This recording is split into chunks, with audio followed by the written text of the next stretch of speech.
दिल्ली में अगले साल विधानसभा चुनाव होने वाले हैं, जिसके लिए सभी पार्टियों ने अपनी अपनी कमर कस ली है। ऐसे में जुबानी हमले भी तेज हो गए हैं। इसी बीच दिल्ली के पूर्व सीएम अरविंद केजरीवाल लगातार बीजेपी पर आरोप लगा रहे हैं। बता दें कि एक बार फिर से अरविंद केजरीवाल ने केंद्रीय गृह मंत्री अमित शाह पर तीखा हमला किया है। अरविंद केजरीवाल ने कथित तौर पर अमित शाह पर दिल्ली को भारत की गैंगस्टर और जबरन वसूली की राजधानी बनाने का आरोप लगाया है। दरअसल दिल्ली के नांगलोई जाट में सितंबर में व्यापारी रोशन लाल की दुकान पर गोलियां चलाई गई थी, तो वहीं बुधवार 27 नवंबर को आप संयोजक अरविंद केजरीवाल पीड़ित से मिलने जब इलाके में पहुंचे तो उन्हें लोगों का विरोध का सामना करना पड़ा। इस बीच केंद्र सरकार पर हमला बोलते हुए केजरीवाल ने कहा कि उनका रास्ता नहीं, केंद्रीय गृह मंत्री अमित शाह दिल्ली में अपराध रोके। दिल्ली की कानून व्यवस्था की जिम्मेदारी उनकी ही है। दिल्ली के लोग चाहते हैं कि वे बढ़ते अपराध को रोके। अगर गृह मंत्री से दिल्ली की कानून व्यवस्था नहीं संभल रही है तो दिल्ली सरकार को सौंप दे। सुनिए आगे उन्होंने और क्या क्या कहा। मुंबई में अंडरवर्ल्ड का पूरा दबदबा था, खुलेआम सड़कों पे गोलियां चलती थी, व्यापारियों को फिरौती आया करती थी। हमने कभी सोचा नहीं था कि दिल्ली एक दिन ये माहौल देखेगी। आज दिल्ली के अंदर खुलेआम गैंगस्टर्स का कब्जा हो गया है, खुलेआम व्यापारियों को फिरौती की फोन आ रहे हैं, खुलेआम गोलियां चल रही हैं। आज मैं यहाँ पे नांगलोई जाट में यहाँ के एक व्यापारी हैं रोशन लाल जी। कुछ दिन पहले उनके यहाँ सुबह उन्होंने 8 बजे शटर खोला और बता रहे हैं कि 9:15 बजे 2 लोगों ने आके उनकी दुकान के ऊपर गोलियां चलाई। कौन थे वो लोग, क्या चाहते थे, किसी को नहीं पता। अब उन दोनों लोगों ने जिन्होंने गोलियां चलाई उनको तो पकड़ लिया गया है, लेकिन कोई ऐसे ही आके तो गोली चलाता नहीं है। उन्होंने किस मकसद से गोलियां चलाई, उनके पीछे कौन है, उनके मास्टरमाइंड कौन है, उसके बाद कोई कार्रवाई नहीं की गई है।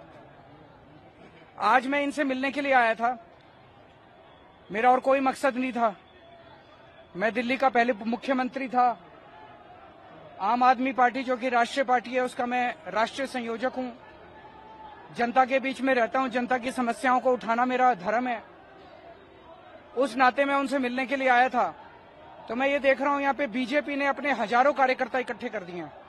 मेरी गाड़ी को रोक लिया गया, उनकी दुकान तक नहीं जाने दिया गया और मेरे को रास्ते में ही रोक के यहाँ पे उनके सुपुत्र को यहाँ आना पड़ा। रोशन लाल जी से मुझे मिलने तक नहीं दिया गया, उनके सुपुत्र को दुकान से निकल के मुझे यहाँ रास्ते में मिलने के लिए आना पड़ा। इस सबके लिए जिम्मेदार कौन है? अमित शाह जी की ये जिम्मेदारी बनती है कि दिल्ली की कानून व्यवस्था और दिल्ली उनके अंडर में आती है। आज अमित शाह जी ने दिल्ली का ये हाल कर दिया कि आज ये गैंगस्टर कैपिटल और एक्सटॉर्शन कैपिटल बन चुकी है दिल्ली। एक मिनट, मैं उनसे ये कहना चाहता हूं, केजरीवाल को रोकने से क्या होगा? क्राइम को रोको, अपराध को रोको। मेरे को रोकने से क्या होगा? मैं अगर आज मिल लेता तो क्या आफत आ जाती? आप क्या छुपाने की कोशिश कर रहे हो कि केजरीवाल को रोशन लाल जी की दुकान तक नहीं जाने दे रहे? तो मैं चाहता हूं कि कानून व्यवस्था को सुधारा जाए, दिल्ली की कानून व्यवस्था को सुधारा जाए, ताकि आम लोग, महिलाएं, व्यापारी चैन से जिंदगी जी सके। सबसे पहले सांसद जी ने बोला कि दिल्ली सरकार के अधीन आती है आपकी इतिहास, और ये सारी जो फोन आ रहे हैं वो सारे विरोधी कॉल जो आ रहे हैं वो वहाँ से जो है आपकी इसमें है। किसमें है? दिल्ली सरकार के द्वारा जो है वो तिहाड़ जेल आपकी उनके दिन सांसद जी थोड़ी देर पहले बोला, और ये कॉल जो आ रहे हैं। लॉ एंड ऑर्डर उनके अंडर में, तिहाड़ जेल उसको कंट्रोल नहीं करती, लॉ एंड ऑर्डर कंट्रोल करता है। तो लॉ एंड ऑर्डर कानून व्यवस्था सीधे अमित शाह जी के अंडर में आती है। दिल्ली के लोगों ने मेरे को जिम्मेदारी दी शिक्षा की, मैंने ठीक कर दी। दिल्ली के लोगों ने मेरे को जिम्मेदारी दी स्वास्थ्य की, मैंने ठीक कर दिया अस्पताल। दिल्ली के लोगों ने मेरे को जिम्मेदारी बिजली की, मैंने ठीक कर दी। दिल्ली के लोगों ने उनको जिम्मेदारी दी कानून व्यवस्था की, पुलिस की। आज कानून व्यवस्था इतनी ज्यादा चरमरा गई है कि लोग अपने घर से बाहर निकलते हुए डर रहे हैं, महिलाएं अपने आप को सुरक्षित महसूस कर रही है, और इतनी फिरौतियां आने लग गई हैं इन दिनों में, इतनी फिरौती की कॉल्स। आज मेरे को यहाँ क्यों आना पड़ा? कोई एक आध घटना होती तब तो चलो कोई बात नहीं, हो जाता है, लेकिन आज दिल्ली के अंदर हर दूसरे व्यापारी को फिरौती की कॉल्स आ रही हैं। फिलहाल खबरों में बस इतना ही। बाकी देश और दुनिया की तमाम खबरों के लिए देखते रहिए दैनिक हिंट।